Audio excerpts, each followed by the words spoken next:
नमस्ते प्रणाम बाप सबके हमारी ब्लॉग में।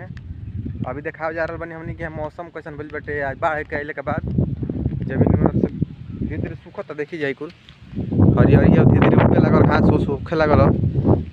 देख ली जाई मौसम खतरनाक तनी हो गई बाटे। बरखा एगो होता हमनी के यहाँ अभी फिलहाल में देखी जाए बरखा और का हो देखी जाए। वो साइड में माधोपुर का नायपुर पड़ला बिहार में, उन्हें लागत कि बरखा होता धुधरा धुधरा हल्का सा लगता टे। बाकी देखी जाए वही लागत कि बारिश उरिश हुई देख लीजिए, हवा तेज चलता है। एक एगो बरखा भी हो रहा बटे। और इंटरेस्टिंग बात ही बाकी पिछला 1 घंटा से गरज तटे आसमान से गरजन पिछला 1 घंटा से बाहर आ बरखा अभी एक एगो होखल स्टार्ट भइल बटे। स्कूल में देख लीजिए स्कूलों में घास उस सब धीरे धीरे होखे लागल। हमार लौको भी सबके देखावत नहीं कि लौका उका हमार होखे लागल।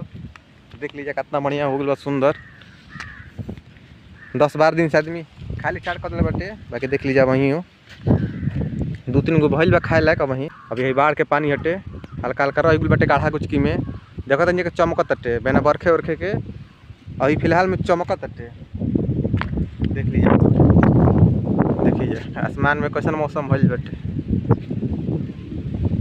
ओने दक्षिण के साइड में गरज तटे बरखो होता धीरे धीरे उन्हीं से उधिया के बरखा मनिए के हो सकत के आ जाई। बाकी देखी जाए कितना सुंदर है कि दृश्य लागत है। मालगोर चर तरी से बाढ़ के गैला के बाद घास उस सूख बटे। अब बिल्कुल देख लीजिए गाँव के जियो के एयरटेल के टावर है अभी 4G तक ले बटे। फिलहाल में 4G बटे। अभी 5G होके के कहिए से मतलब लागत है कि अब 5G हो अब 5G हो। बाकी बहुत नई खे देख लिया कैसे गरज तटे चमकल देखने जटे कैसे चमकल तटे। आ बरखा धीरे धीरे एक अब तेज होता छत पे बरखा तेज होखे लागल। बड़का बड़का एकदम बूंदा गिरे लागल। देखिए बरखा तेज होखे लागल। ये लुकैब का देखिए जे बरखा में लड़का लुकाए खातिर भीतर जाता। देखिए भेजिए मत हवा भी तेज होखे लागल। फिलहाल में तेज होखे लागल। मौसम तो एकदम सुंदर लागत है एकदम। देख लीजिए मालगोर धीरे धीरे चल लगल। देखिए बरखा के चलते बरखा हवा के चलते मार्गल लौटे लगल। ले जा ले जा ले जा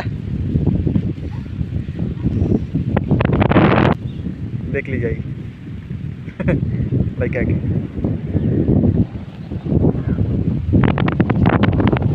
बाकी रोज सब वीडियो के लाइक करी जाए शेयर करी जाए तो चाहे फेसबुक पर करिए तो।